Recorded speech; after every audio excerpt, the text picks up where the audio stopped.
Hey guys, what's going on? Brandon here, and today I'm doing my review of A Quiet Place Part 2. A Quiet Place Part 2 is a direct sequel to the first A Quiet Place film, in which it follows a family that is being, the first one is follows a family that is in like a post-apocalyptic scenario where they're basically like aliens or like monsters or whatever you want to, I believe they are referred to as aliens, so we'll say they're aliens.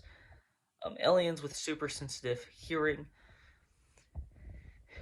So you have to be super quiet, or the aliens will find you because they can't really um, find you in any other way. It's all based off of their hearing because their hearing is just that good. And the first one is phenomenal. I did a review of it a few days ago, a couple days ago, um, in which I praised this film, the first one, so much.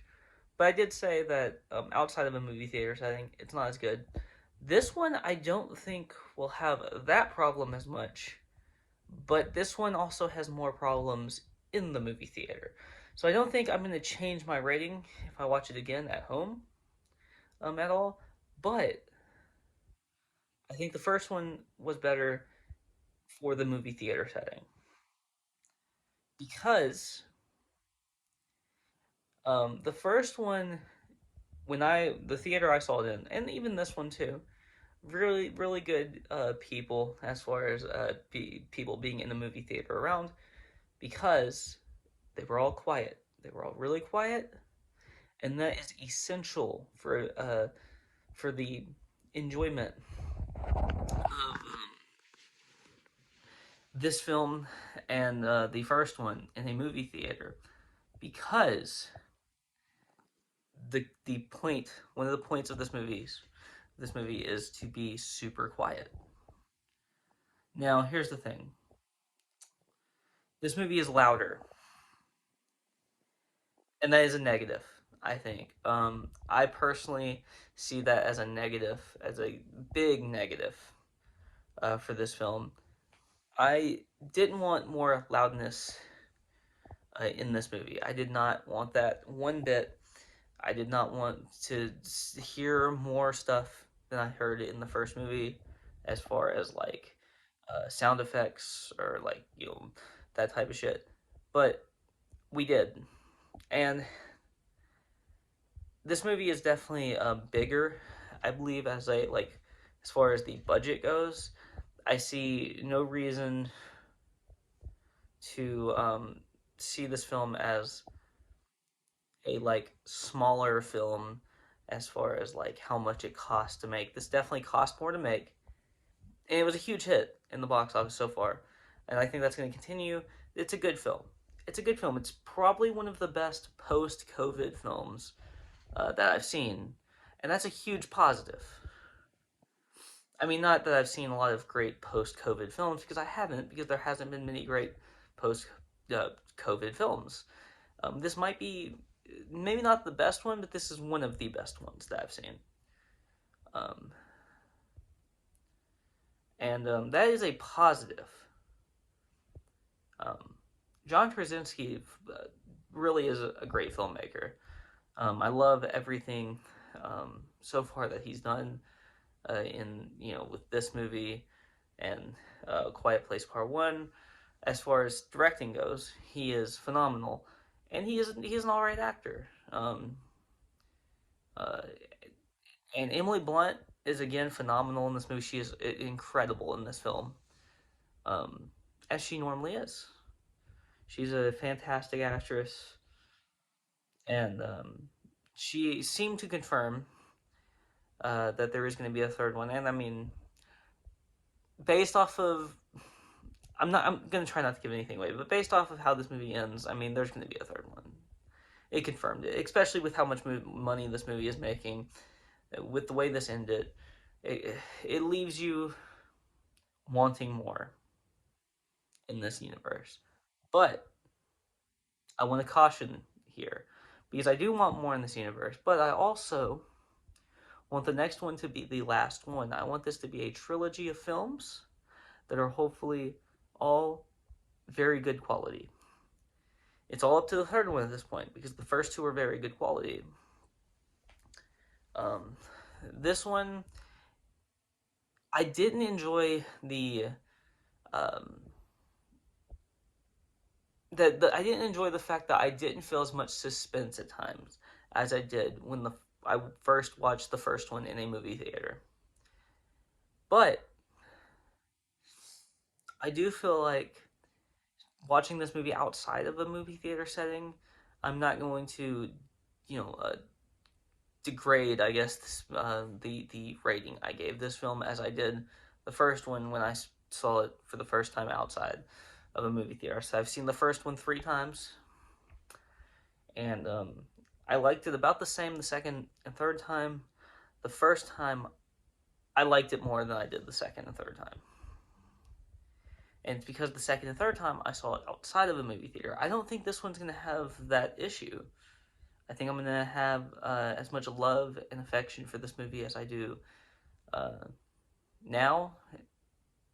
I, and I think I'll have that same love and affection the second time I see the film, whenever that will be.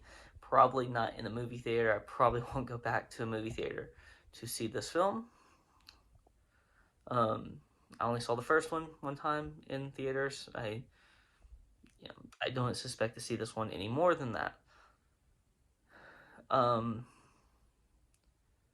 but the suspenseful nature is still there. It's just not as good because it's a more loud movie. It's a bigger, more loud, more in your face kind of movie. And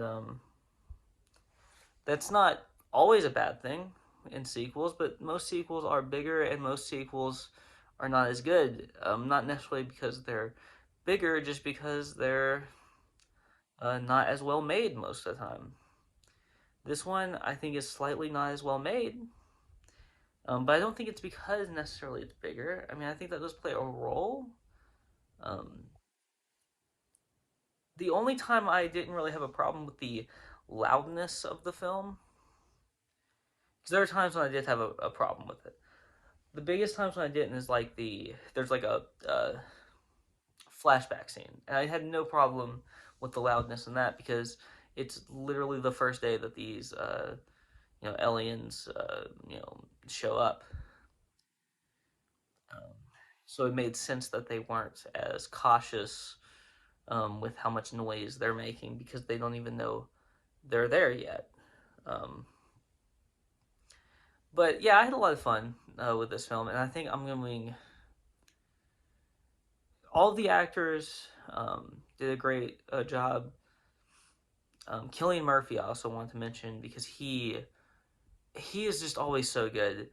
I do prefer him as like an antagonist figure most of the time, but he is just such a great actor, and he does a great job here, just rounding out this cast yet again. And he should be in the third one, um, and that I'm happy about. So um, I'm really glad to see that he made an appearance, and he plays a huge role in this film. He's in a lot of this film, and he is great. Um, just as he was great in Batman in the Batman Begins as Scarecrow, just as he is in basically everything else he does. Cillian Murphy knocks it out of the park in this one, and so does Emily Blunt, and so does the two younger the actor and actress. I can't think of their names off the top of my head, um, but they are all phenomenal uh, cast members. I'm so happy that they were casted in these roles specifically because they are just that they are phenomenal. Um, and it's another reason why I want to see um, a third one. There is one thing I love about this universe is there's a lot of character development with these characters in this universe without really needing to actually verbalize the character development. It's more, um, it's not verbal character development all the time. Sometimes it was in the first movie with like the waterfall when they go see that. I mean, the movie came out in 2018. If I'm going to spoil a little bit of it possibly, but there's a lot of character development in that scene with the dad and the son.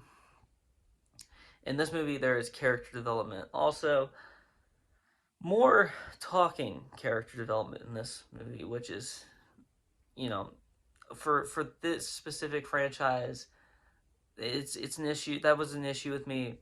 At the end of the day, I'm giving this movie a slightly worse score than I did the first one. I gave the first one after the third time that I watched it a 8 out of 10. I'm giving this one a 7.5. With the No, I'm giving it a 7. I was gonna say with the potential to go down to a 7. I'm going to give this a 7 with the potential to go up to a 7.5 if I feel the same way about this film when I see it out of theaters. If I feel the same way that I saw, um, if I feel the same way that I did 2 days ago when I saw the film, when I watch it at home, then I will be giving this movie a 7.5. I will revise that score. Um, but currently, I'm going to give it a 7. And just because I don't know how I'm going to feel, and it's not going to go lower than a 7. I don't think. There's any chance that this goes lower than a 7. But I'm giving it a 7 with the potential to go up to a 7.5 if I feel exactly the same way I do now, and I think I will. So I think it will be a 7.5, but right now it's 7. And that's really all I have to say. This movie is phenomenal. Again, one of the best post-COVID movies, and I'm happy to say that. I haven't seen Cruella yet. I'm hoping that I like that one just as much, maybe even more than this one. We'll see. I'm interested in that film.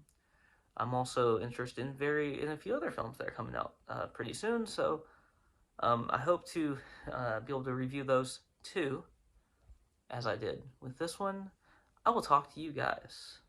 Oh, actually, one more thing. If you like this video, please like, comment, and subscribe. And you can follow me on Twitter in the link in the description below. And thank you guys for watching.